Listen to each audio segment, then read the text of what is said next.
Ինչ կասեք Փաշինյանին, եթե հանդիպեք կամ ձեր դիմաց դուրս գանա։ Կասեի մի քիչ ձիգ եղել։ Հայրենասերն ու մի սանտիմ հող թուրքին չզիջի, որպես կառավարիչ ինքը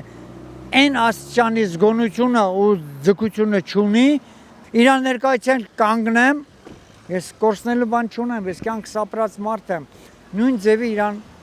տասնված մի օր հանդիպեմ, կմոտենամ, կբարևեմ, սրտի խոսքի իրան կասեմ, որպեսզի ինքը դրանից ինչ-որ մի բան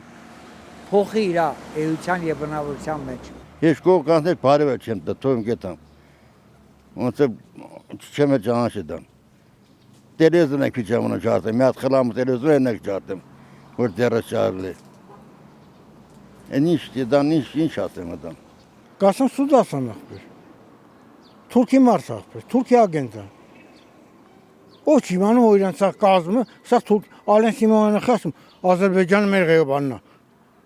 Հովանավորն է։ Հա։ Լսել ես։ Դա Ալեն Սիմոնյանը ո՞վ է, որ իրանց բան ասում։ Բա Փաշինյանը խի դեմ չարում։ Միլիոներ է բաժանում ախպեր։ Անու դրել են ժողովրդավարական այսանա, բայց արդեն համը լրիվել է։ Ամեն ինչն անցել են արդեն այդ։ Ժողովրդավարություն չկա, որ նա իրար ինչ ասում էր, մեկին թշնամի է։ Փաշինյանին անկեղծ կքֆուր կտամ, 100% պատրաստ եմ։ Ինչ պիտի անեն, 72 ժամ պիտի պահեն, շաբաթը մեկ տանում պահում են բաց են թողում, ինչ են անում, ոչ մի բան չեն կարա, կեղտոտ մարդ չեմ, կեղտ չկա վրես։ Ինչ որ ճիշտ է մարդը, որ ասում են, դա անշնորհքություն է, թե ոչ, եթե մարդը մի բան ճիշտ ասում ես, ինքնա ճիշտը դա է էլի։ Կասեի, որ ինքը թող հրաժարվի իր պաշտոնից։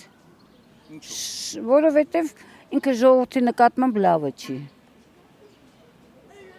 Իրոք լավը չի ինքը ժողովրդի նկատմամբ։